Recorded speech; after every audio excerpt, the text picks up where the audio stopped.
నమస్కారం, Shri fibre news కి స్వాగతం. ముందుగా హెడ్లైన్స్.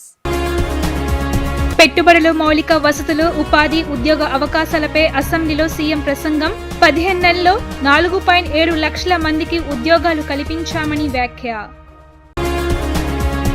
ఇంద్రకీలాద్రిపై అమ్మవారిని దర్శించుకున్న త్రిపుర గవర్నర్ ఇంద్రసేనారెడ్డి. దేశ ప్రజలందరూ సుభిక్షంగా ఉండాలని వెల్లడి. క్యూ లైన్లో సామాన్య సమస్యలను స్వయంగా అడిగి తెలుసుకున్న సిపి రాజశేఖర్ బాబు.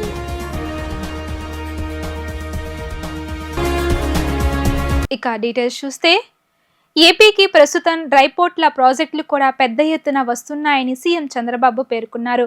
లాజిస్టిక్స్తో ఎకోసిస్టంలో మౌలిక సదుపాయాలే ముఖ్యమైన పాత్ర పోషిస్తున్నాయని ఉద్ఘాటించారు.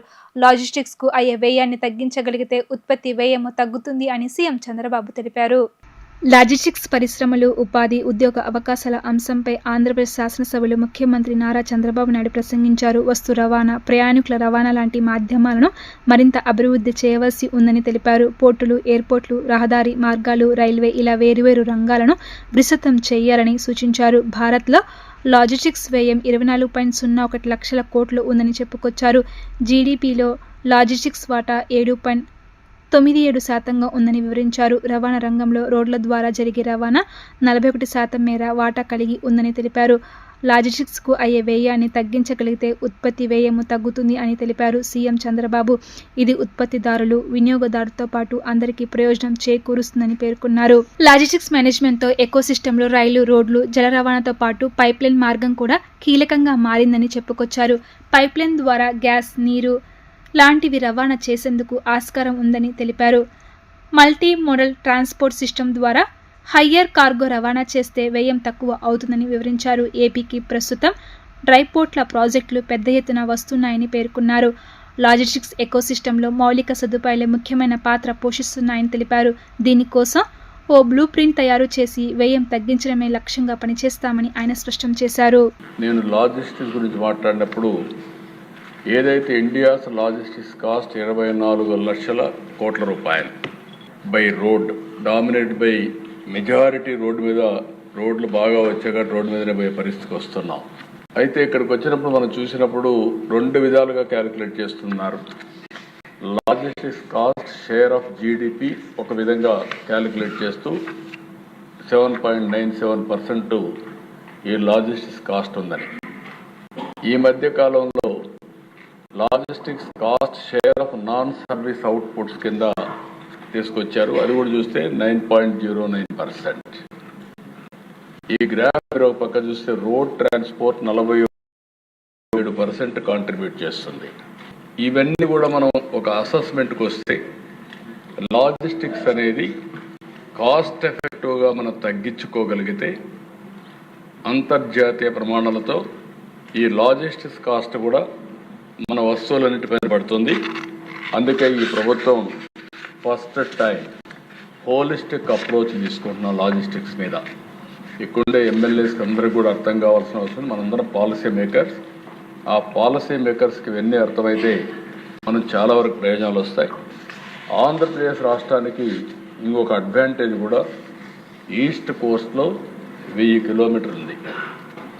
1000 కిలోమీటర్లు ఒక పెద్ద అడ్వాంటేజ్. రెండోది, మనం ఉత్పత్తి చేసే వస్తువులు ప్రపంచానికి పంపించాలన్నా, ప్రపంచంలో వచ్చిన వస్తువుల్ని వివిధ ప్రాంతాలకు చేరవేయాలన్నా ఈస్ట్ కోస్ట్లో ఆంధ్రప్రదేశ్ అనువైన స్థానం.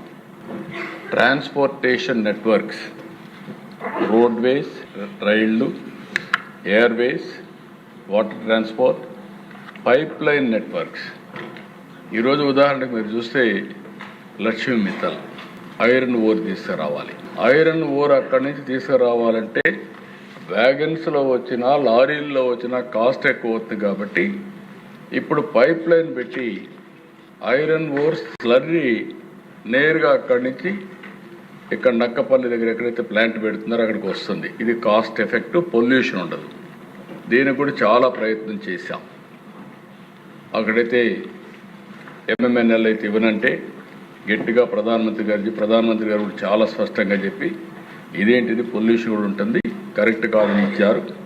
ఇప్పుడు ఎవరైతే వాళ్ళ దగ్గర ఒక ప్లాంట్ ఒకటి ఉంది, ఇంత మునుపు చేసిన దానికి ఒక లైన్ ఉంది, ఆ లైన్ రాబోయే రోజుల్లో ఎంఎన్ఎల్కి ఇస్తే వాళ్ళు దాన్ని ఉపయోగించుకొని విశాఖపట్నం స్టీల్ ప్లాంట్ కానీ ఇటన్నిటి కూడా స్లరీ రూపేణ తీసుకొచ్చే అవకాశాలు ఉన్నాయి. గ్యాస్ కానీ వాటర్ కానీ ఫ్లూయిడ్ స్టేజ్ అన్నీ కూడా పైప్ లైన్లో ట్రాన్స్పోర్ట్ చేసే పరిస్థితి వస్తుంది. వేర్ హౌసింగ్ స్టోరేజ్లో మనం చూస్తే multi modal infrastructure, distribution centres, cold storages, warehouse అన్నీ వస్తాయి. ఇప్పుడే మిత్రులు కూడా చెప్పారు, మల్టీ మోడల్ ట్రాన్స్పోర్టేషన్లో కూడా లాజిస్టిక్స్లో మీరు చూస్తే ఎంత కన్సాలిడేట్ చేయగలిగితే హైయర్ కార్గో కానీ మనం ట్రాన్స్పోర్ట్ చేయగలిగితే అంత కాస్ట్ ఎఫెక్టివ్గా ఉంటుంది. చిన్న చిన్న వాటికంతా కూడా వెహికల్స్ పంపిస్తే కాస్ట్ ఎక్కువ పెరిగే పరిస్థితి ఉంటుంది. అందుకే ఇప్పుడు డ్రై పోర్ట్స్ కూడా వస్తున్నాయి. ఇటీవల కాలంలో తెలంగాణ మేము కూడా మచిలీపట్నం కేంద్రంగా చేసుకొని హైదరాబాద్లో ఒక డ్రై పోర్ట్ పెట్టుకొని నేరుగా మచిలీపట్నానికి ట్రాన్స్పోర్ట్ చేయడానికి కూడా ఒక వర్కౌట్ చేస్తున్నారు. ఇలాంటి అనేక డెవలప్మెంట్ జరిగాయి. అవన్నీ మనం కన్సాలిడేట్ చేసుకోవడానికి ముందుకు పోతున్నాం. అరాచక శక్తుల నుంచి అమ్మవారు రక్షించాలని త్రిపుర గవర్నర్ ఎన్ ఇంద్రసేనారెడ్డి అన్నారు. దేవి శరన్నవరాత్రి మహోత్సవంలో భాగంగా నిన్న అమ్మవారిని దర్శించుకున్నారు. దేశ ప్రజలందరికీ ఆయు ఆరోగ్య ఐశ్వర్యాలను అమ్మవారు ప్రసాదించాలని ఆకాంక్షించారు. అరాచక శక్తుల నుంచి దేశాన్ని రక్షించాలని అమ్మవారిని ప్రార్థించినట్లు త్రిపుర రాష్ట్ర గవర్నర్ ఎన్ ఇంద్రసేనారెడ్డి చెప్పారు. నవరాత్రుల్లో 5వ రోజు శ్రీ మహాలక్ష్మిగా దర్శనమిస్తున్న అమ్మవారిని ఎమ్మెల్యేలు సృజనా చౌదరి, కామినేని శ్రీనివాసులతో కలిసి ఆయన సందర్శించుకున్నారు. అనంతరం గవర్నర్ ఇంద్రసేనారెడ్డి మాట్లాడుతూ రావణ సంహార కోసం శ్రీరాముడు 9 రోజుల పాటు పూజలు చేసినట్లు చెప్పారు. ప్రధాని నరేంద్ర మోదీ దేశంలోని శక్తి పీఠాలను అభివృద్ధి చేస్తున్నారని తెలిపారు. గత వారం త్రిపుర రాష్ట్రంలోని త్రిపుర సుందరి దేవిని దర్శించుకున్నానని, ఈరోజు మహాలక్ష్మి అలంకారంలో అమ్మవారిని దర్శించుకోవడం ఆనందంగా ఉందని తెలిపారు. దేశ ప్రజలందరి ఆయు ఆరోగ్య ఐశ్వర్యాలను అమ్మవారు ప్రసాదించాలని ఆకాంక్షించారు. దసరా మహోత్సవాలను ఘనంగా నిర్వహిస్తున్న రాష్ట్ర ప్రభుత్వానికి దుర్గగుడి దేవస్థాన ఈవో సీనానాయకు అభినందనలు తెలిపారు. త్రిపుర గవర్నర్ ఎం ఇంద్రసేనారెడ్డి, ఎమ్మెల్యేలు సృజనా చౌదరి, కామినేని శ్రీనివాసులకు వేద పండితులు వేద ఆశీర్వచనం చేయగా ఆలయ ఈవో సీనానాయక్ అమ్మవారి చిత్రపటం తీర్థ ప్రసాదాలు అందజేశారు. రామాయణంలో రాముడు దుష్టశక్తి అయినటువంటి రావణ్ణి సంహరించటానికి 9 రోజులు నవరాత్రి పూజలు చేస్తూ వారిని సంహరించడం జరిగింది. దానికి ప్రతీకగా అదే రకంగా ఈరోజు మన యొక్క కనక దుర్గమ్మ గారి 9 రోజులు 9 రకాలైనటువంటి పూజలను నిర్వహిస్తూ ఈరోజు దేశంలో ఉన్నటువంటి శక్తులు, అరాచక శక్తులు ఎవరైతున్నారో వాటి నుండి కాపాడాలి అనేటువంటి ఆలోచనతోటి ఈరోజు అమ్మవారిని కోరుకోవటానికి ఇక్కడికి రావటం జరిగింది. నరేంద్ర మోడీ గారు దేశంలో ఉన్నటువంటి అన్ని శక్తి పీఠాలని అభివృద్ధి చేస్తూ గత వారమే నేను గవర్నర్గా ఉన్నటువంటి త్రిపురలో త్రిపుర సుందరి ఆలయాన్ని, త్రిపుర సుందరి దేవిని సందర్శించుకోవటం, వారి యొక్క ఆశీస్సులు తీసుకోవటం జరిగింది. అక్కడి నుండి ఇక్కడికి ఈరోజు ఈ శక్తి అయినటువంటి దుర్గా మాతను పూజించి తెలుగు ప్రజలే కాకుండా దేశంలో ఉన్నటువంటి ప్రజలందరికీ కూడా మంచి ఆయుష్ ఆరోగ్యాన్ని కల్పించాలని చెప్పి ప్రార్థించటానికి ఈరోజు ఇక్కడికి రావటం జరిగింది. ఈ యొక్క నిర్వాహకులు భక్తులకు ఏ రకమైనటువంటి ఇబ్బందులు లేకుండా అన్ని రకాల సౌకర్యాలు కలిగిస్తూ ఈ నవరాత్రి ఉత్సవాల్ని ఘనంగా నిర్వహిస్తున్నందుకు ఈవో వారి యొక్క బృందానికి, అదే రకంగా ఈ యొక్క కార్యక్రమాన్ని దిగ్విజయం చేయటం కొరకు అనేక మంది స్వతహాగా సేవ చేయటానికి వచ్చినటువంటి కార్యకర్త సోదరులందరికీ కూడా నేను హృదయపూర్వకంగా ధన్యవాదాలు తెలియజేస్తూ ఆ యొక్క ఈ కాళీ దుర్గా మాతాని మరొకసారి అందరికీ ఆయుష్ ఆరోగ్యాన్ని కల్పించాలని చెప్పి ప్రార్థిస్తూ సెలవు తీసుకుంటాను. ఇంద్రకీలాద్రిపై దేవి శరన్నవరాత్రి ఉత్సవాలు అంగరంగ వైభవంగా కొనసాగుతున్నాయి. క్యూ లైన్లో సామాన్య భక్తులతో వారి సమస్యలను స్వయంగా కలెక్టర్ లక్ష్మీషాతో కలిసి సిపి రాజశేఖర్ బాబు అడిగి తెలుసుకున్నారు. ఏర్పాట్లు చాలా బాగున్నాయని, భక్తులు చెప్పిన చిన్న చిన్న సమస్యలు సరిచేసుకుంటూ ముందుకు వెళ్తున్నామని అన్నారు. రానున్న రోజుల్లో ఉన్న సిబ్బందికి అదనంగా 600 మంది పోలీస్ బందోబస్తు ఏర్పాటు చేస్తామంటున్న సిపి రాజశేఖర్ బాబుతో మా ప్రతినిధి లిఖిత ఫేస్ టు ఫేస్. దేవి శరన్నవరాత్రి ఉత్సవాలు అంగరంగ వైభవంగా జరుగుతున్నాయి. 5వ రోజు అమ్మవారు శ్రీ మహాలక్ష్మీ దేవిగా భక్తులకు దర్శనమిస్తున్నారు. సామాన్య భక్తుల్లాగా ఇప్పటికే సిపి రాజశేఖర్ బాబు, అదేవిధంగా కలెక్టర్ లక్ష్మీషా కూడా సామాన్య భక్తుల్లాగా క్యూ లైన్లో కూడా అమ్మవారిని దర్శించుకున్న పరిస్థితి. ఎలాంటి భక్తులు ఎలాంటి సమస్యలు చెప్పారో మనతో మాట్లాడటానికి సిపి రాజశేఖర్ బాబు ఉన్నారు. ఆయన అడిగి తెలుస్తాం. సార్ చెప్పండి, సామాన్య భక్తుల్లాగా మీరు హోమ్ టర్నింగ్ నుంచి ఇటు వచ్చారు, దర్శనం ఎలా జరిగింది ఏంటి? చాలా చక్కగా జరిగింది దర్శనము. వాస్తవానికి సామాన్య భక్తులకే పెద్ద పీఠని జిల్లా కలెక్టర్ గారు జిల్లా యంత్రాంగంతా మోటివేట్ చేస్తూ ముందుకు పోతున్నారు. అదేవిధంగా క్యూ లైన్స్లో కూడా చాలా చక్కటి సదుపాయాలు ఉంచాలన్న ఉద్దేశంతో జిల్లా యంత్రాంగం కృషి చేస్తూ ఉంది. అయితే ఫిజికల్గా ఈ మధ్యన క్యూఆర్ కోడ్ అనే కాన్సెప్ట్ పెట్టి ఫీడ్బ్యాక్ తీసుకుంటున్నారు. అయితే ఈసారి క్యూఆర్ కోడ్లో రాని ఫీడ్బ్యాక్ను కూడా మనము క్యాప్చర్ చేయాలంటే ఫిజికల్గా పోతే బాగుంటుందన్న ఉద్దేశంతో వారు వ్యక్తం చేసిన మేరకు ఈరోజు ఫ్రీ లైన్లో వెళ్ళడం జరిగింది. సో కొన్ని ఇష్యూస్, కొన్ని షార్ట్ ఫాల్స్ కనిపించాయి. ఆ షార్ట్ ఫాల్స్ని అడ్రస్ చేసుకుంటూ ముందుకు వెళ్ళాల్సిన అవసరం. ముఖ్యంగా డస్ట్బిన్స్ ఉన్న దగ్గర కాకుండా భక్తులు వేరే దగ్గర ఈ అన్నప్రసాదాలు మధ్యలో ఇచ్చినప్పుడు అది వేరే దగ్గర కింద బారేస్తున్నారు. సో ఎందుకని అడిగితే వారు ఒకటే చెప్పారు, ముందు డస్ట్బిన్ ఉన్న విషయం మాకు తెలియదు సార్, ఒక చిన్న సైనేజ్ పెడితే బాగుంటుందని. సో 20 మీటర్స్లోనో 30 మీటర్స్లోనో డస్ట్బిన్ ఉంది అని తెలియజెప్పే సైన్ బోర్డ్స్ ఏర్పాటు చేసే విధంగా ఏర్పాటు చేయబోతున్నాం. అదేవిధంగా కొన్ని దగ్గరలో కూలర్స్ కావచ్చు, లేదంటే ఫ్యాన్స్ కావచ్చు, అవి లేవు. సో వాటిని కూడా మనము ఏర్పాటు చేసుకొని ముందుకు వెళ్తే బాగుంటుంది. మొత్తం మీద ఒక మంచి అనుభూతి వచ్చింది. ఇంకా ఇంప్రూవ్ చేసుకోవడానికి అవకాశం లభించింది. సార్, హోమ్ టర్నింగ్ నుంచి ఇటు మీరు ఫ్రీ లైన్లో వచ్చారు, ఎంత సమయం పట్టింది సార్ ఏంటి? 1 hour 15 minutes పట్టింది. మధ్యలో ఒక ½ hour ఈ మధ్యన బ్రేక్ ఉంది. బ్రేక్ ఉండడం వల్ల ఒక ½ hour పట్టింది. అదర్వైజ్ మిగతా వాళ్ళతో చాలామంది ఇంటరాక్ట్ కావడం జరిగింది. ఆల్మోస్ట్ 2.5 hours పట్టింది. సో 2.5 hours అనేది అంటే అందరూ కూడా చాలా దేవుని మీద అమ్మవారి మీద అనుభూతితో, అమ్మవారిని గౌరవంతో అందరూ కూడా భక్తి ప్రవర్తనతో ఉన్నారు. చాలా వాళ్ళు కూడా చాలా కుటుంబ సమేతంగా చాలామంది వచ్చారు, స్టూడెంట్స్ వచ్చారు, తర్వాత ఫ్యామిలీ అంతా కలిసి వచ్చారు. సో మొత్తం మీద అందరూ కూడా బాగా ఆనందంగా ఉన్నారు. సార్, అదేవిధంగా నెక్స్ట్ వీకెండ్ తర్వాత మూలా నక్షత్రం, దానికి తగ్గ ఏర్పాట్లు పోలీస్ పరంగా ఎలాంటి ఏర్పాట్లు చేస్తారు? బందోబస్తు 4500 ఇంకా పెంచే అవకాశం ఏమన్నా ఉందా? ఇంకొక 600 to 700 ఫోర్స్ తెప్పిస్తున్నాం. ఎందుకంటే ఆ రోజు ఎక్కువ వచ్చే అవకాశం ఉంది కాబట్టి ఈసారి ఇంకా పకడ్బందీ ఏర్పాట్లు చేశాము, హోల్డింగ్ ఏరియాస్ పెంచాము. ఎటువంటి సమస్య లేకుండా చూస్తాం. Thank you sir. మొత్తం మీద చూసుకున్నట్లయితే ఇంద్రకీలాద్రిపై దేవి శరన్నవరాత్రి ఉత్సవాలకు సామాన్య భక్తులకే పెద్దపీట వేస్తున్నామని చెప్పి తాను హోమ్ టర్నింగ్ నుంచి దుర్గగుడి దర్శనానికి 1 hour 45 minutes పట్టిందని చెప్పి కూడా ఇక్కడ సిపి చెప్తున్నారు. రానున్న రోజుల్లో ఏదైతే వీకెండ్స్, అదేవిధంగా మూలా నక్షత్రానికి 4500తో పాటు అదనంగా 600 మంది బందోబస్తును కూడా ఏర్పాటు చేస్తామని చెప్పి కూడా సిపి చెప్తున్న పరిస్థితి. ఇది ఇక్కడ ఉన్న పరిస్థితి. వీడియో జర్నలిస్ట్ అఖిల్తో లిఖిత, వీడిచల్ న్యూస్, ఇంద్రకీలాద్రి నుంచి. వివిఐపీలు తమకు కేటాయించిన సమయంలో మాత్రమే రావాలని ఈవో సీనా నాయక్ సూచించారు. అమ్మవారి దర్శనం కోసం సుదూర ప్రాంతాల నుండి భక్తులు వస్తున్నారని, అందుకే సమస్యలు లేకుండా వీలంత త్వరగా దర్శనం కల్పించేలా అన్ని శాఖల అధికారులు కృషి చేస్తున్నారని ఆయన అన్నారు. చిన్న చిన్న సమస్యలు తలెత్తితే వెంటనే పరిష్కరిస్తున్నామని, భక్తులు ఎలాంటి ఇబ్బందులు ఎదుర్కొన్నా తన దృష్టికి తీసుకురావాలని కోరారు. విజయవాడ దుర్గగుడిలో దసరా శరన్నవరాత్రి ఉత్సవాల్లో భక్తుల రద్దీ కొనసాగుతుంది. నిన్న సాయంత్రం 6 గంటల వరకు 90,000 మంది అమ్మవారిని దర్శించుకున్నారని ఆలయ ఈవో సీనా నాయక్ తెలిపారు. 6 తరువాత క్యూ లైన్లో మరో 18,000 మంది భక్తులు ఉన్నారని, అర్ధరాత్రి 12:30 వరకు రద్దీ కొనసాగే అవకాశం ఉందని పేర్కొన్నారు. నిన్న అనుకున్న దానికంటే ఎక్కువ మంది అమ్మవారిని దర్శించుకున్నారని ఆయన చెప్పారు. అన్ని లైన్లు ఉచితంగానే కొనసాగుతున్నాయని, 100 రూపాయలు, 300 రూపాయల టికెట్లు లేవని స్పష్టం చేశారు. జిల్లా కలెక్టర్, సిపి, దేవాదాయ శాఖ అధికారులు కలిసి భక్తుల సేవలను పర్యవేక్షిస్తున్నామని తెలిపారు.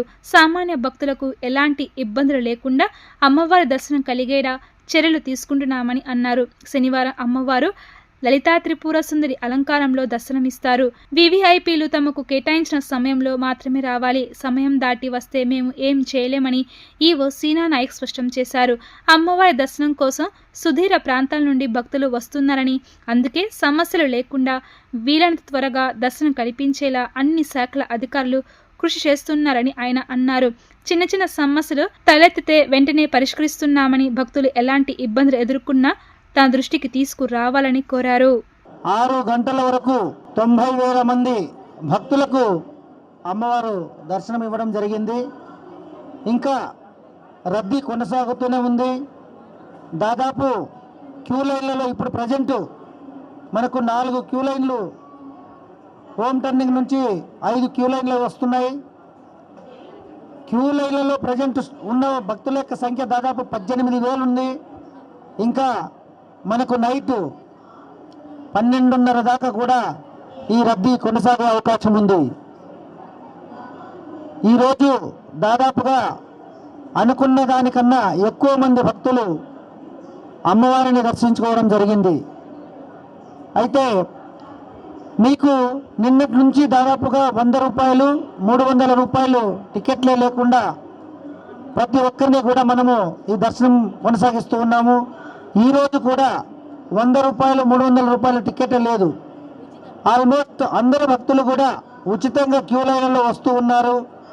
చాలా చాలా ఆనందంగా వారు భక్తి శ్రద్ధలతో ఆనందం వ్యక్తం చేస్తున్నారు.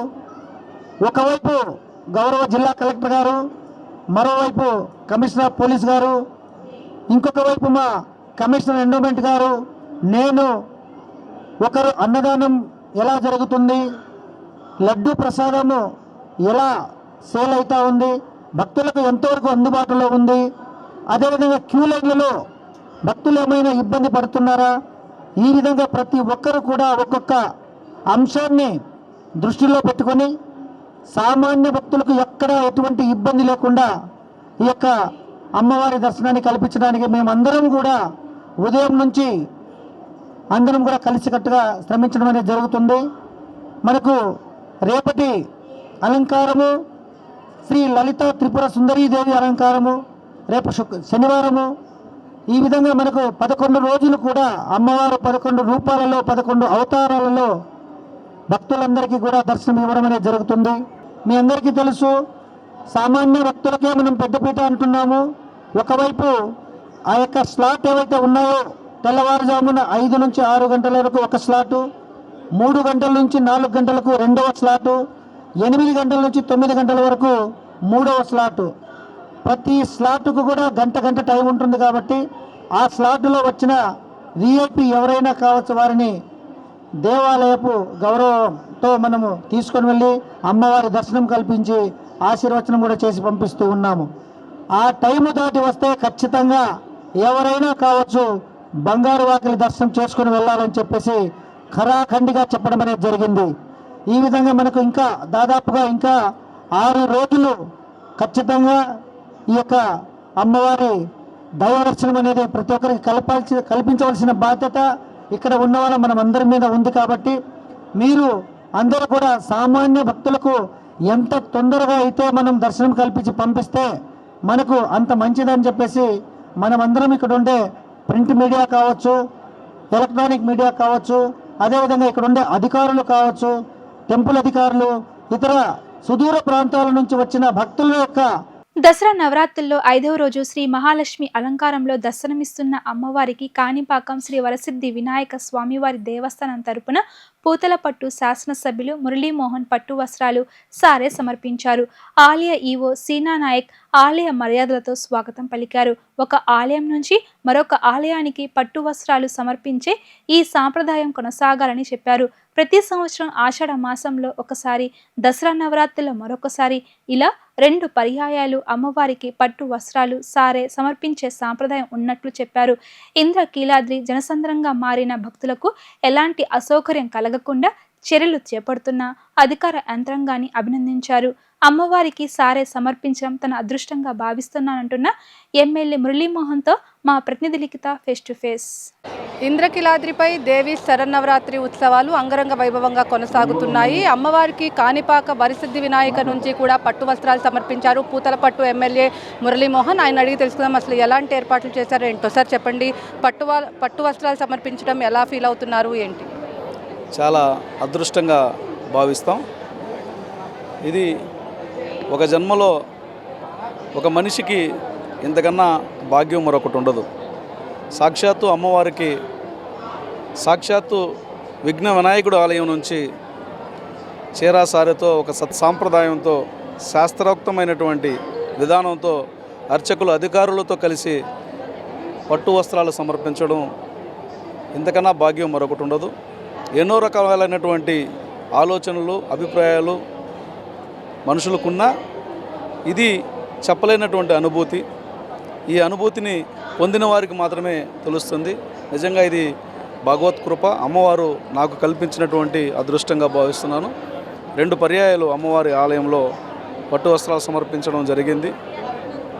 ఈ అమ్మవారి కృప ఎప్పుడూ ఉండాలని నాతో పాటుగా మా నియోజకవర్గంలో ఉన్నటువంటి ప్రతి ఒక్కరికి, అదేవిధంగా కాణిపాకం ఆలయంలో పనిచేస్తున్నటువంటి అధికారులకి, ఈ రాష్ట్ర ముఖ్యమంత్రి గారికి, లోకేష్ బాబు గారికి, అందరికీ కూడా అమ్మవారి కృపా కటాక్షాలు ఉండాలని నేను మనసారా అమ్మవారిని ప్రార్థిస్తున్నాను.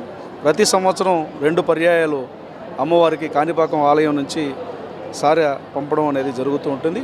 దేవి నవరాత్రుల సందర్భంగా ఒకసారి, అదేవిధంగా శాకాంబరి ఉత్సవాలు జరిగే సమయంలో ఒక్కసారి, 2 సందర్భాల్లో ఇక్కడ సమర్పించడం జరుగుతుంది.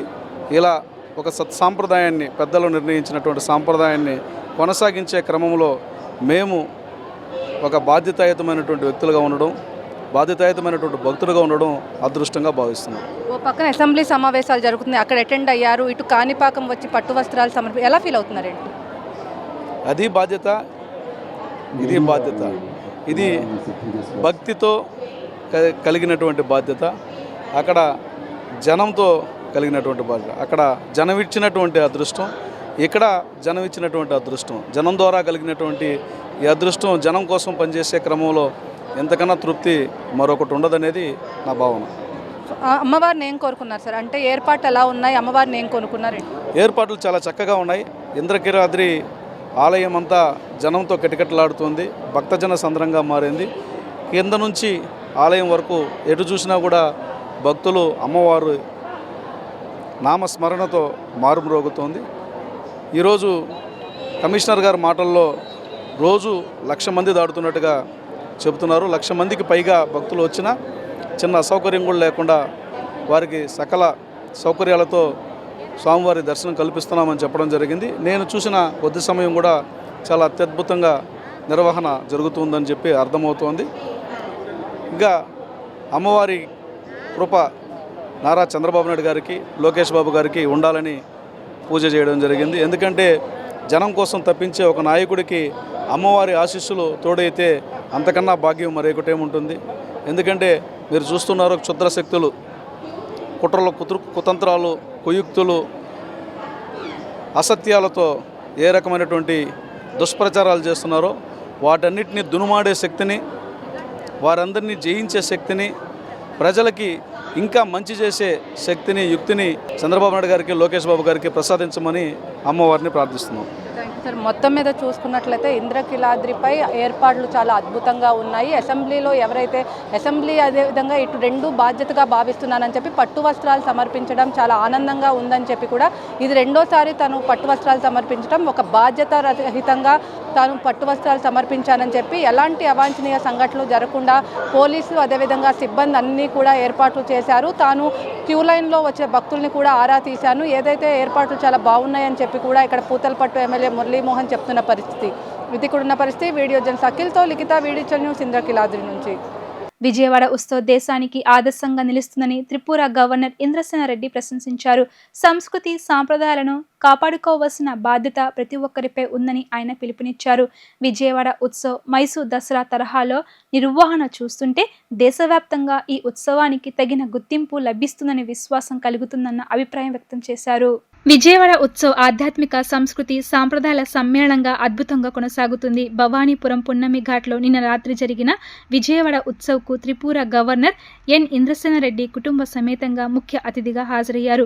పున్నమి ఘాట్లో ఏర్పాటు చేసిన ఆలయంలో అమ్మవారిని దర్శించుకుని ప్రత్యేక పూజలు చేశారు. అనంతరం ఘాట్లో ఏర్పాటు చేసిన స్టాళ్లను సందర్శించి అక్కడ సాంప్రదాయ వంటకాలను రుచి చూశారు. అనంతరం డ్రోన్ క్రాకర్ షోను, సాంస్కృతిక కార్యక్రమాలను ఆసక్తిగా తిలకించారు. ఉత్సవ వేదికపై ప్రసంగించిన ఆయన ప్రతి ఒక్కరికి నవరాత్రి శుభాకాంక్షలు తెలుపుతూ విజయవాడ ఉత్సవ్ మైసూర్ దసరా తరహాలో నిర్వహణ చూస్తుంటే దేశవ్యాప్తంగా ఈ ఉత్సవానికి తగిన గుర్తింపు లభిస్తుంది అనే విశ్వాసం కలుగుతుంది అని తెలిపారు. స్థానిక సంస్కృతి సాంప్రదాయాలను వెలికితీసే వేదికలు ఇలాంటి ఉత్సవాలేవని ఆలయాలు ఆధ్యాత్మిక కేంద్రాలుగా నిలిచి ప్రజల్లో శక్తిని నింపుతాయని చెప్పారు. ప్రధాని నరేంద్ర మోడీ ఆలయాల అభివృద్ధి కోసం చేపట్టిన కార్యక్రమాన్ని ప్రస్తావిస్తూ విజయవాడలోని దుర్గామాత శక్తిపీఠం ప్రాముఖ్యతను వివరించారు. మహాభారతంలో కూడా విజయవాడ ప్రస్తావన ఉందని, ఇది పౌరాణిక ఆధ్యాత్మిక సాంస్కృతిక రాజకీయ రాజధానిగా గుర్తింపు పొందింది అని చెప్పారు. అమ్మవారి ఆశీస్సులతో ప్రజలు బలహీనతలు తొలగి శక్తి పెరగాలి అని ప్రార్థించారు. విజయవాడ పశ్చిమ నియోజకవర్గం ఎమ్మెల్యే సృజనా చౌదరి మాట్లాడుతూ ఎంపీ కేశినేని శివనాథ్ నేతృత్వంలో విజయవాడ ఉత్సవ్ మొదటిసారి ప్రారంభించడం ఆనందదాయకమని, భవిష్యత్తులో కూడా కొనసాగించాలని ఆకాంక్షించారు. విజయవాడకు ఎన్నో ప్రత్యేకతలు ఉన్నాయని, వాణిజ్య కేంద్రంగా కూడా ఇది విరజిల్లుతుందని అన్నారు. ఈ ఉత్సవం సందర్భంగా ఇక్కడికి విచ్చేసినటువంటి వేదికపై ఉన్నటువంటి పెద్దలు, ఈ కమిటీ సభ్యులు అందరికీ ఈ యొక్క నవరాత్రి ఉత్సవాల సందర్భంగా మీ అందరి నమస్కారాలు తెలియజేస్తున్నాను. ఈ కార్యక్రమం మైసూరు తరహాలో అనేటువంటి మాట మాట్లాడారు, కానీ ఇక్కడ చూసినటువంటి యొక్క అరేంజ్మెంట్సు, నృత్య కార్యక్రమాలు, మిగతా స్టాల్సు, డ్రోన్ యొక్క షో, రాబోయేటువంటి కార్యక్రమాలు ఇవన్నీ విన్న తర్వాత మైసూర్ లాగా అనేటువంటి పదాన్ని మర్చిపోయి రాబోయేటువంటి మిగతా ప్లేసెస్లో విజయవాడ ఉత్సవాల్లాగా చేస్తారు అనేటువంటి ఆ రకమైనటువంటి నమ్మకం నాకు కలిగింది. కాబట్టి దానికి సహకరించినటువంటి నాని వారి యొక్క బృందానికి అందరికీ కూడా ప్రత్యేకంగా అభినందనలు తెలియజేస్తున్నాను. ఈ యొక్క విజయవాడ ఉత్సవ సందర్భంగా క్రీడలు, ఆధ్యాత్మిక కార్యక్రమాలు ఇవన్నీ కూడా నిర్వహిస్తూ మన యొక్క సంస్కృతిని కాపాడేటువంటి దిశలో ముందుకు తీసుకెళ్తున్నటువంటి ఈ యొక్క ఉత్సవాలే మన యొక్క పండగలు, కార్యక్రమాలని చెప్పి నేను ఈ సందర్భంగా చెప్పదలుచుకున్నాను. నిర్వహించేటువంటి యొక్క కార్యక్రమాలు వీటన్నిటికి కూడా ఒక ఇమేజ్ తెచ్చేటువంటివి, ఆచరణలో ముందుకు తీసుకెళ్లేటువంటి అవకాశం ఉండేటువంటి కార్యక్రమాలు ఇవని చెప్పి ఈ సందర్భంగా ఆ రకమైనటువంటి అందరినీ కూడా ఒక్కతాటిపై తీసుకొచ్చేటువంటి కార్యక్రమాలే మన పండుగలు. మన పండుగలలో చిన్న పెద్ద అనేటువంటివి విభేదాలు లేకుండా, లేదా ఎక్కువ తక్కువ అనేటువంటి ఇది లేకుండా అందరినీ కలిపి కలిసికట్టుగా తీసుకెళ్లేటువంటి కార్యక్రమాలే మన యొక్క ఈ పండగల కార్యక్రమాలని చెప్పి ఈ సందర్భంగా నేను మనవి చేయదలుచుకున్నాను. నరేంద్ర మోడీ గారు దేశంలో ఉండేటువంటి టెంపుల్స్ ఏవైతున్నాయో, గుళ్ళు ఏవైతున్నాయో వాటినన్నిటినీ కూడా తిరిగి జీవోద్ధారం చేయాలనేటువంటి ఆలోచనతో ప్రసాద్ అనేటువంటి కార్యక్రమం కింద దేశంలో ఉండేటువంటి ప్రముఖ దేవుని గుళ్ళ స్థానాలన్నింటినీ కూడా అభివృద్ధి చేసేటువంటి కార్యక్రమం తీసుకున్నారు. దాంట్లోనే ఈ యొక్క మొన్ననే మా త్రిపుర సుందరి దేవస్థానాన్ని అభివృద్ధి చేస్తూ వాటిని ఇనాగరేట్ చేయటానికి రావటమే కాకుండా వారు ఆ రకమైనటువంటి శక్తిపీఠాలు మిగతా అన్నిటిని కూడా దర్శించుకుంటూ దానికి ప్రాముఖ్యత కల్పిస్తున్నారు. అక్కడి నుండి ఈరోజు ఈ యొక్క దుర్గామాత శక్తిపీఠానికి నేను దర్శనం చేసుకోవటానికి రావటం నా అదృష్టంగా నేను భావిస్తున్నాను. అమ్మవారి చలవతో విజయదశమి ఎంతో అంగరంగ వైభవంతో జరుపుకుంటూ ఉన్నాం. రాజకీయ రాజధానిగా విజయవాడ చాలా ప్రఖ్యాతి చెంది ఉండింది ఇంతకుముందు. దాంతోపాటు దాని మూలాన బాపూజీ గాంధీ గారు మనకి 6 సార్లు విజయవాడ రావటం కూడా జరిగింది. అది కూడా చక్కగా ఇక్కడ ప్రదర్శించారు. దాంతోపాటు ఇంకా ఎంతోమంది ప్రముఖులు ఇక్కడికి రావటం, విజయవాడ ప్రత్యేకత అనేక విధాలుగా ఉంది. అది కాకుండా ఇంచుమించుగా ప్రపంచంలోనే హయ్యెస్ట్ ట్రేడింగ్ అవుతుంది విజయవాడ అనేది కూడా ఒకటి ఉంది. అవన్నీ అంటే దినదినం ప్రతిరోజు చాలా బిజీగా గడిపే విజయవాడ ప్రజలందరికీ ఇది ఒక మంచి అవకాశంగా కనపడుతూ ఉంది. చాలా ఆహ్లాదకరంగా డ్రోన్ షో కానీ ఇక్కడ నృత్యం కానీ అన్నీ కూడా చాలా బాగా చేశారు. డెఫినెట్గా ఎవ్రీ ఇయర్ ఈ విజయవాడ పశ్చిమ నియోజకవర్గం శాసనసభ్యుడిగా నేను గర్విస్తున్నాను వీటన్నిటికీ కూడా ఇంత బాగా చేసినందుకు. విజయవాడలోని ఆంధ్రరత్న భవన్ వద్ద తీవ్ర ఉద్రిక్తత నెలకొంది. అసెంబ్లీలో ముఖ్యమంత్రి చంద్రబాబును కలిసేందుకు ట్రాక్టర్లో వెళ్తున్న టీసీసీ చీఫ్ వైఎస్ షర్మిలను పోలీసులు అడ్డుకున్నారు. దీంతో ఆమె రోడ్డుపై ఆందోళనకు దిగారు. సీఎం చంద్రబాబును కలిసేంత వరకు ఆందోళన విరమించేది లేదన్నారు. మెడలో ఉల్లిపాయల దండ వేసుకుని నిరసన తెలిపారు. రైతులకు ప్రభుత్వం న్యాయం చేయాలని డిమాండ్ చేశారు. ఆంధ్రప్రదేశ్ కాంగ్రెస్ కమిటీ అధ్యక్షురాలు వైఎస్ షర్మిల రైతుల సమస్యలపై చేసిన నిరసన కార్యక్రమం విజయవాడలో ఉద్రిక్తతకు దారితీసింది. ఆంధ్రరత్న భవన్ నుంచి ట్రాక్టర్పై బయలుదేరిన ఆమె ముఖ్యమంత్రి నారా చంద్రబాబు నాయుడును కలుసుకోవాలని ప్రకటించారు. కానీ కొద్ది దూరం వెళ్లగానే పోలీసులు అడ్డుకోవడంతో అక్కడ కాంగ్రెస్ కార్యకర్తలు, పోలీసులు ఒకరిపై ఒకరు తోపులాటకు దిగారు. ఈ సందర్భంగా షర్మిల మాట్లాడుతూ రాష్ట్రంలో రైతుల పరిస్థితి దారుణంగా ఉందని ఆవేదన వ్యక్తం చేశారు. కనీస మద్దతు ధర దక్కగా రైతులు ఆత్మహత్యలకు పాల్పడుతున్నారని, దేశంలో రైతుల ఆత్మహత్యల విషయంలో ఆంధ్రప్రదేశ్ 3వ స్థానంలో ఉండడం ప్రభుత్వానికి అవమానకరమని అన్నారు. వైఎస్ రాజశేఖర రెడ్డి హయాంలో వ్యవసాయం బలపడిందని, ఆయన తొలి నిర్ణయం ఉచిత విద్యుత్ అమలు కావడమేనని ఆమె పేర్కొన్నారు. అలాగే అప్పట్లో రైతుల రుణాలను రద్దు చేయడం ద్వారా వారికి ఊరట కల్పించారు అని వివరించారు. ఆ రోజుల్లో రైతు నిజమైన రారాజుగా నిలిచాడు అని అన్నారు. రాజశేఖర రెడ్డి గారు ముఖ్యమంత్రి అవ్వడంతోనే మొట్టమొదటి సంతకం ఉచిత విద్యుత్ మీద చేశారు. 1200 కోట్ల రూపాయలు రైతుల బకాయిలను మాఫీ చేశారు. అంతేకాదు కాంగ్రెస్ పార్టీ అధికారంలో ఉండగా రైతులకు రుణమాఫీ కూడా చేశారు. జలయజ్ఞం మొదలుపెట్టారు. ఇలా 1 కాదు 2 కాదు అనేక రకాలుగా రైతులను ఆదుకున్న ముఖ్యమంత్రి రాజశేఖర రెడ్డి గారు అయితే మరి ఇప్పుడు రైతుల పరిస్థితి ఎలా ఉంది? రాజశేఖర రెడ్డి గారు ఉన్నప్పుడు గిట్టుబాటు ధర ఉండేది, లేదా కనీసం మద్దతు ధర అయినా రైతులకు సరిగ్గా అందేది. ఇన్పుట్ సబ్సిడీ ఉండేది, ఎరువుల మీద సబ్సిడీ ఉండేది, యంత్రాంగాల మీద సబ్సిడీ ఉండేది. ఇలా ఒక్క రకంగా కాదు అనేక రకాలుగా రాజశేఖర రెడ్డి గారు రైతు పక్షపాతిగా నిలిచారు. మరి ఇప్పుడు రైతుల పరిస్థితి ఎలా ఉంది మన రాష్ట్రంలో అంటే, రైతులు ఆత్మహత్యలు చేసుకునే విషయంలో మన రాష్ట్రం 3వ స్థానంలో ఉంది. ఎందుకంటే రైతులు అప్పుల పాలైపోతున్నారు కాబట్టి. రైతు పండించిన పంటకి గిట్టుబాటు ధర లేదు, మద్దతు ధర లేదు, అసలు రైతుకు భరోసానే లేదు. కాబట్టి సంవత్సరానికి కనీసం 1000 మంది రైతులు ఆత్మహత్యలు చేసుకుంటున్నారు అని ఒక రిపోర్ట్ ఉంది అంటే అది మన రాష్ట్రానికి ఎంత అవమానకరం. మరి ముఖ్యమంత్రిగా ఉండి చంద్రబాబు గారు రైతులకు ఏ రకంగా భరోసా ఇస్తున్నారో చెప్పాలి. కూటమి సర్కారు పెద్ద పెద్ద మాటలు చెప్తారు, రైతులే సంతోషంగా ఉండాలంటారు, రైతులు రాజులు అంటారు, రైతులు కన్నీళ్లు పెడితే మంచిది కాదంటారు, రైతులు సుభిక్షంగా ఉండేటట్టు చూస్తామని చెప్తారు, రైతులకి ఎంత పెట్టుబడి అవుతుందో అంచనా వేసి మరీ గిట్టుబాటు ధర ఇస్తామని చెప్తారు, రైతు ఒకవేళ అమ్ముకోలేకపోతే నబార్డ్ లాంటి సంస్థలను దించుతామని చెప్తారు. అన్ని రకాలుగా రైతులకు అండగా ఉంటామని మాటలు మాత్రమే చెప్తున్నారు, కానీ చేతలు మాత్రం గడప కూడా దాటడం లేదు. వార్తలు ముగించే ముందు హెడ్లైన్స్ మరోసారి. పెట్టుబడులు, మౌలిక వసతులు, ఉపాధి, ఉద్యోగ అవకాశాలపై అసెంబ్లీలో సీఎం ప్రసంగం. 15 నెలల్లో 4.7 లక్షల మందికి ఉద్యోగాలు కల్పించామని వ్యాఖ్య. ఇంద్రకీలాద్రిపై అమ్మవారిని దర్శించుకున్న త్రిపుర గవర్నర్ ఇంద్రసేనారెడ్డి. దేశ ప్రజలందరూ సుభిక్షంగా ఉండాలని వెల్లడి. క్యూ లైన్లో సామాన్య సమస్యలను స్వయంగా అడిగి తెలుసుకున్న సిపి రాజశేఖర్ బాబు.